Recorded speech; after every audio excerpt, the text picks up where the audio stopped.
Hello बच्चों आपका अपने परिवार ट्रिनिटी मैथ में आपका स्वागत है। बच्चों, आज हम पढ़ने वाले हैं दो चर वाले रैखिक समीकरण युग्म। इसके पहले वाली क्लास में हमने जो रैखिक समीकरण युग्म थे उसके परिचय के बारे में और उसके जो बेसिक चीजें थी हमने डिस्कस कर ली थी। आज हम उसका थोड़ा सा रिवीजन करेंगे और ये एनसीईआरटी का पहला क्वेश्चन है, इसको हम डिस्कस करेंगे। ये क्वेश्चन बोर्ड एग्जाम में 4 नंबर का पूछा जाता है और इस क्वेश्चन से जो आगे आने वाले जो क्वेश्चन होंगे वो बहुत ही आसानी तरीके से आपके सॉल्व हो जाएंगे। तो बेसिकली हम आज डिस्कस करेंगे जो हमने पहले वाले लेक्चर में पढ़ा था, दो चर वाले रैखिक समीकरण के बारे में उसका थोड़ा सा नॉलेज लेंगे और इसका व्यापक समीकरण जानेंगे। फिर हम इस क्वेश्चन को डिस्कस करेंगे। ये क्वेश्चन आपके बोर्ड एग्जाम के हिसाब से बहुत ही इम्पोर्टेंट है और ये 4 नंबर का है। आपके बोर्ड एग्जाम में 4 नंबर का पूछा जाएगा। हमने इसके पहले वाले लेक्चर में पढ़ा था दो चर वाले रैखिक समीकरण युग्म। अब हमने डिस्कस कर लिया था कि रैखिक समीकरण युग्म क्या होते हैं और इसका जो जनरल व्यापक रूप होता है वो होता है ax plus by plus c बराबर 0। ये रैखिक समीकरण का क्या होता है, व्यापक रूप होता है। युग्म का मतलब होता है जोड़ा। अब इस प्रकार के जब दो समीकरण होंगे तब उसे हम क्या कहेंगे, रैखिक समीकरण युग्म कहेंगे। अब बेसिकली हम बात करते हैं, अब इस तरीके के हमको दो समीकरण बनाने हैं तो इनका जो व्यापक समीकरण होगा वो पहला होगा a1x plus b1y plus c1 बराबर 0 और दूसरा होगा a2x plus b2y plus c2 बराबर 0। अब यहाँ पर ये दो समीकरण हैं और दोनों क्या है, रैखिक समीकरण हैं। अब दो हैं तो इसलिए क्या कहा गया है, रैखिक समीकरण युग्म। यहाँ पहले जो 9th क्लास का था उसमें हमने सिर्फ दो चर वाले रैखिक समीकरण के बारे में डिस्कस किया था। यहाँ पर हम पढ़ेंगे रैखिक समीकरण युग्म, यानी कि जोड़े में होंगे, पेयर में होंगे, दो समीकरण होंगे। अब यहाँ पर इसके कुछ सोल्यूशन निकलते हैं, वो कैसे होते हैं बेसिकली हम डिस्कस करते हैं। जब हम सोल्यूशन निकालते हैं तो जो इनका हल जो होता है वो दो प्रकार का होता है। एक होता है संगत हल और एक हल होता है असंगत। संगत हल में क्या होता है, संगत हल वे हल होते हैं जिनका कोई ना कोई एक हल हो और असंगत हल वे हल होते हैं जिनका किसी भी प्रकार का कोई हल ना हो।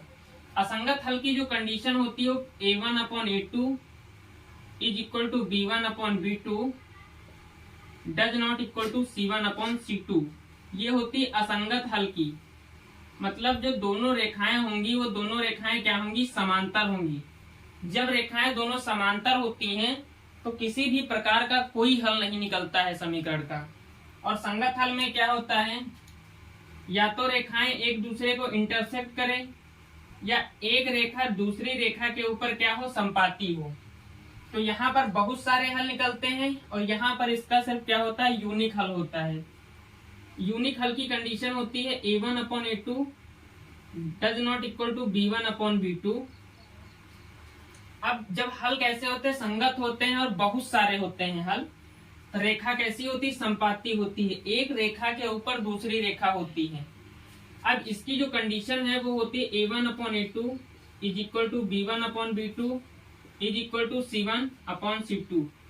ये जो सारी चीजें हैं ये पहले वाले लेक्चर में हम डिस्कस कर चुके हैं। हमने सोचा कि आप लोग शायद भूल गए होंगे तो फिर से एक बार इसका रिवीजन करवा दिया जाए। अब हम बात करते हैं इस क्वेश्चन की। सबसे पहले इसको हम रफ कर लेते हैं जो हमने ये लिखा है और फिर हम क्वेश्चन पर आएंगे। जो ये क्वेश्चन है, ये क्वेश्चन आपके बोर्ड एग्जाम के लिए बहुत ही महत्वपूर्ण है और इस क्वेश्चन से बहुत सारे आगे आने वाले जो प्रश्न होंगे वो क्या हो जाएंगे, आसान तरीके से सॉल्व हो जाएंगे। तो आप लोग इस क्वेश्चन को बहुत ध्यान पूर्वक पढ़ना और अच्छे से समझना। क्वेश्चन कह रहा है कि आफ्ताब अपनी पुत्री से कहता है 7 वर्ष पूर्व मतलब पहले मैं तुमसे 7 गुनी आयु का था, अब से 3 वर्ष बाद मैं तुमसे केवल 3 गुनी आयु का रह जाऊंगा। इस स्थिति में बीजगणितीय और ग्राफीय रूप में व्यक्त करना है। इस पूरे क्वेश्चन को सबसे पहले बीजगणितीय रूप में लिखना है, फिर इसका क्या लिखना है, हमको ग्राफीय रूप लिखना है। ठीक है, तो अब हम बात करते हैं। आफताब अपनी पुत्री से कहता है 7 वर्ष पूर्व मैं तुमसे 7 गुनी आयु का था। यानी कि पहले हमको बेसिकली पता होना चाहिए कि आफताब की कितनी आयु थी और उसके पुत्री की कितनी आयु थी, तब तो हम बता पाएंगे कि 7 वर्ष पूर्व या 3 वर्ष बाद उसकी आयु कितनी होगी। एग्जाम्पल से समझते हैं। जैसे मान लेते हैं आफताब की आयु प्रेजेंट टाइम में कितनी है, 16 है। अगर जो हम 7 साल पीछे चले जाएं तो इसकी आयु कितनी रह जाएगी, आफताब की आयु कितनी रह जाएगी, तो 16 में से 7 क्या हो जाएगा, माइनस हो जाएगा, मतलब कितना बचेगा, 9 वर्ष बचेंगे, 9 वर्ष। इसी तरीके से उसकी पुत्री की आयु कुछ थी। अब पुत्री की आयु में भी 7 वर्ष माइनस कर देंगे तो जो आएगा वो होगा, वही हमको यहाँ पर अप्लाई करना है। तो बेसिकली हम इस क्वेश्चन को क्या करते हैं, हल करते हैं, और जो हम आफताब की आयु और जो उसकी पुत्री की आयु है दोनों को क्या कर लेते हैं, हम मान लेते हैं। तो मान लेते हैं कि जो आफताब की आयु है, आफताब की आयु कितनी मान लेते हैं, x वर्ष मान लेते हैं, और उसके पुत्री की आयु कितनी मान लेते हैं, पुत्री की आयु मान लेते हैं y वर्ष। अब क्वेश्चन क्या कह रहा है, कह रहा है कि 7 वर्ष पूर्व, कह रहा है 7 वर्ष पूर्व, 7 वर्ष पूर्व मैं तुमसे 7 गुनी आयु का था। कौन कह रहा है, आफताब कह रहा है। तो 7 वर्ष पहले आफताब की आयु कितनी होगी, 7 वर्ष पहले आफताब की आयु x में से क्या हो जाएगा, 7 माइनस हो जाएगा, और उसके 7 वर्ष पहले उसकी पुत्री की आयु कितनी होगी,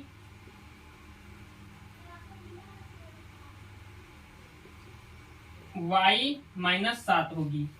पुत्री की आयु कितनी थी, y थी, तो 7 वर्ष पहले की बात कर रहा है तो कितनी हो जाएगी, y माइनस 7 हो जाएगी। अब अकॉर्डिंग टू क्वेश्चन, मतलब प्रश्नानुसार,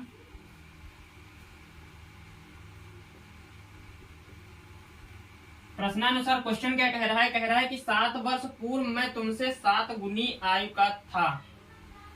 आफताब कितना था, 7 वर्ष पूर्व, 7 वर्ष पूर्व मैं तुमसे कितनी गुनी आयु का था, 7 गुनी आयु का था। किससे, अपनी पुत्री से कितनी गुनी आयु का था आफताब, 7 वर्ष। ये थी पुत्री की आयु, ये है आफताब की आयु। आफताब कह रहा है अपनी पुत्री से कि मैं तुमसे कितना गुना हूँ, 7 गुना हूँ।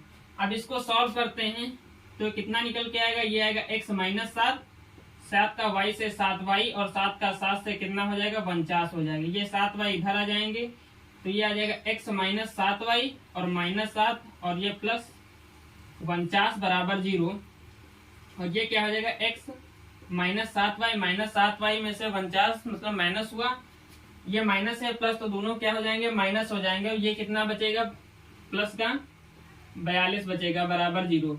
ये निकल के आया है पहला समीकरण। अब इसी प्रकार हमको क्या निकालना है, दूसरा समीकरण निकालना है।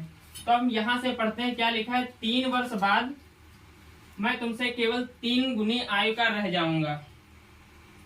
अब हमको क्या निकालना है, 3 वर्ष बाद निकालना है, 3 वर्ष बाद। अब बात को समझना, जैसे मान लेते हैं आफताब की आयु 16 साल है प्रेजेंट में। अब 3 साल बाद उसकी आयु कितनी होगी, तो 16 में 3 जुड़ जाएंगे तो 19 होगी। इसी प्रकार उसकी पुत्री की आयु मान लेते हैं कि 15 वर्ष है, तो 3 साल बाद उसकी आयु कितनी होगी, 18 वर्ष होगी। तो अब आफताब की आयु कितनी थी, x वर्ष थी, तो 3 साल बाद आफताब की आयु कितनी होगी, आफताब की आयु 3 साल बाद कितनी होगी, x प्लस 3 साल होगी, x प्लस 3 वर्ष होगी, और उसके पुत्री की आयु कितनी होगी, उसके जो पुत्री की आयु होगी वो y प्लस 3 होगी। अब फिर प्रश्नानुसार क्वेश्चन क्या कह रहा है, कह रहा है कि 3 वर्ष बाद मैं तुमसे केवल 3 गुनी आयु का रह जाऊंगा। कहने का मतलब है जो आफताब की आयु है वह अपने पुत्री की आयु का कितना गुना रह जाएगा, 3 गुना रह जाएगा।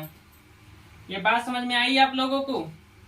ठीक है, अब इसको सॉल्व करते हैं तो ये कितना बचेगा, ये होगा x प्लस 3 और ये कितना हो जाएगा, ये हो जाएगा 3y और प्लस 9, तो ये हो जाएगा x और ये 3y इधर आ जाएंगे तो माइनस 3y, ये इधर आ जाएगा तो माइनस का 9 और ये प्लस का 3 बराबर 0।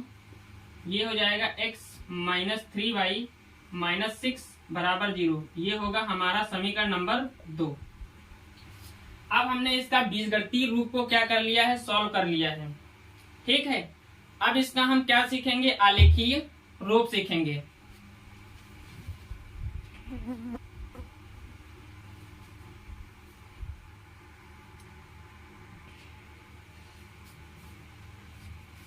मैंने इसके पहले आप लोगों को इसका बीजगणितीय रूप जो है वो बता दिया है।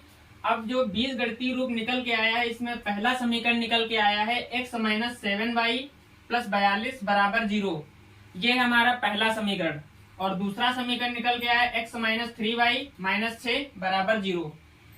अब चाहे ग्राफीय रूप बोले चाहे आलेखीय रूप बोले, ठीक है, यहाँ पर इसको ग्राफ फॉर्म में हमको इन समीकरणों को क्या है, दर्शाना है। अब ग्राफ फॉर्म में कैसे निकालेंगे, तो जो समीकरण 1 है तो लिख लो समीकरण 1 से। अब समीकरण 1 कितना है, x माइनस 7y प्लस 42 बराबर 0। ठीक है, अब यहाँ पर हमको x और y के क्या निकालना है, मान निकालना है। तो यहाँ पर हम क्या, छोटा सा एक वो बना लो आलेख।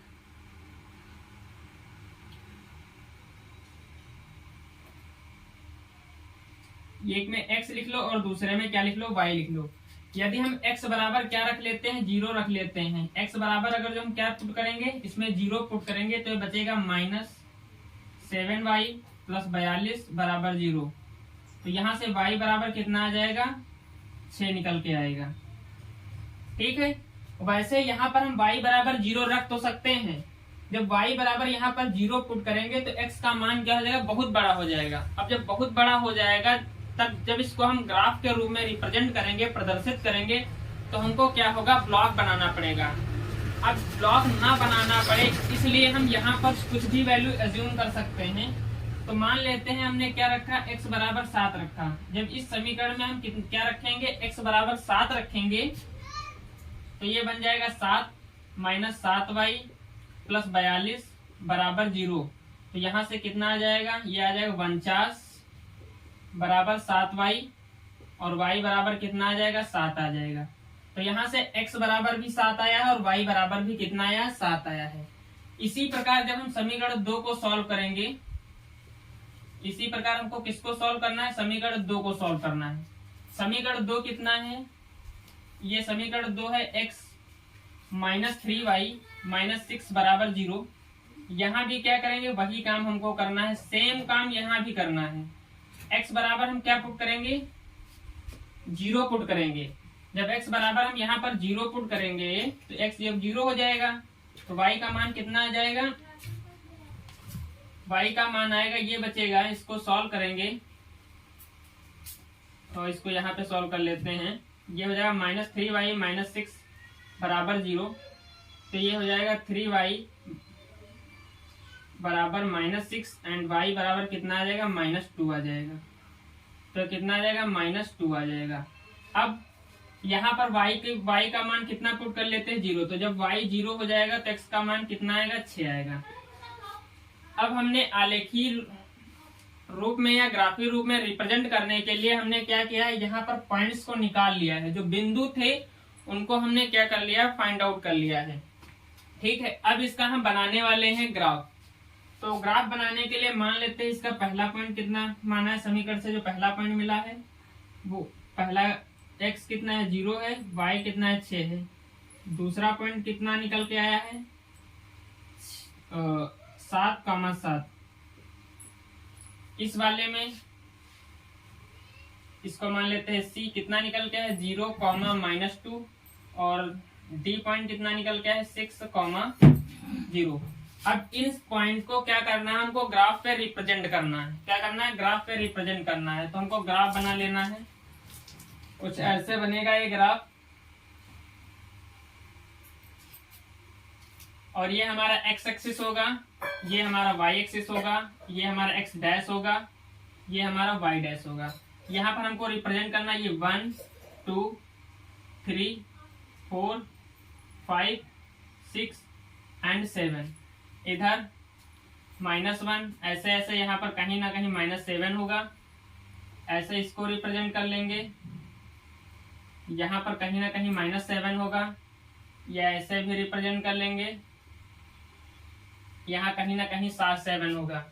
ये हमने बना लिया ग्राफ। अब इस ग्राफ पर इस पॉइंट को क्या करना है, हमको रिप्रेजेंट करना है। तो पहला समीकरण कितना है हमारा, x - 7y + 42 = 0। तो इसका क्या बनेगा, पहला पॉइंट A 0,6। अब x एक्सिस पर हमको चलना है, तो x एक्सिस पर 0 कहाँ मिल रहा है, यहाँ पर मिल रहा है। और हमको 6 कहाँ मिल रहा है, y एक्सिस पर। तो y एक्सिस पर कहीं ना कहीं 6 मान लेते हैं, यहाँ पर होगा 6।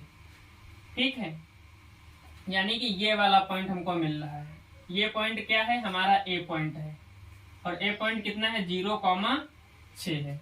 बात समझ में आई दोस्तों। अब बात करते हैं B पॉइंट की। B पॉइंट पर x पर हमने कितना चला है, 7 चला है। y पर हमने कितना चला है, 7 चला है। तो ये पॉइंट कहीं ना कहीं यहाँ पर होगा।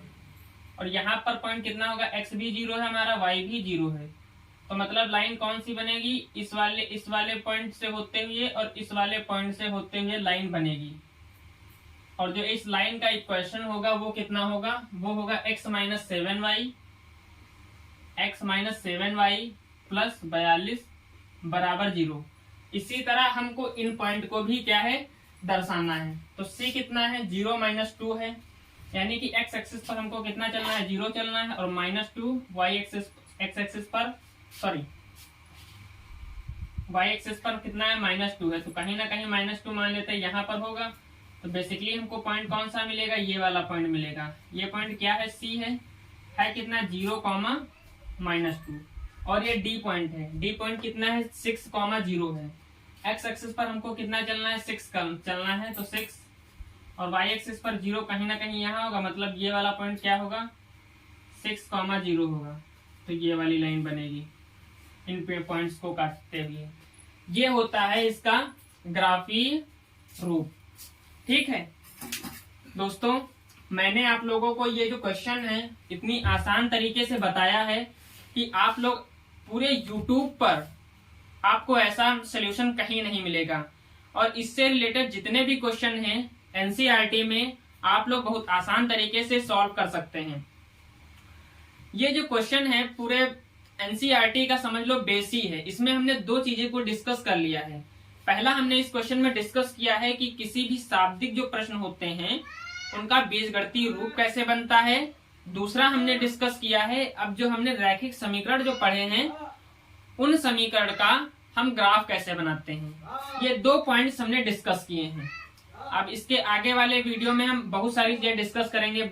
अब रैखिक समीकरण में बहुत सारी चीजें हैं, प्रतिस्थापन है, वज्र है, बहुत सारी चीजें हैं। लेकिन आप इस क्वेश्चन के माध्यम से NCERT की जो एक्सरसाइज 3.1 है उसमें से आपका एक भी प्रश्न नहीं छूटेगा, ये हमारी गारंटी है।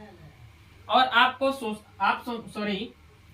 मैं कह रहा हूं कि आपको जो ये क्वेश्चन है बहुत आसान तरीके से समझ में आ गया होगा। दोस्तों, अगर जो आपको मेरा ये वीडियो पसंद आया हो तो आप मेरे वीडियो को लाइक कीजिएगा और हमारे चैनल को सब्सक्राइब कीजिएगा तथा अपने दोस्तों को ये वीडियो शेयर भी कीजिएगा। और खुश रहिए दोस्तों। धन्यवाद दोस्तों। अब हम आगे के वीडियो में 2 चर वाले रैखिक समीकरण के बारे में डिस्कस करेंगे बहुत सारी चीजें। ओके, थैंक यू दोस्तों।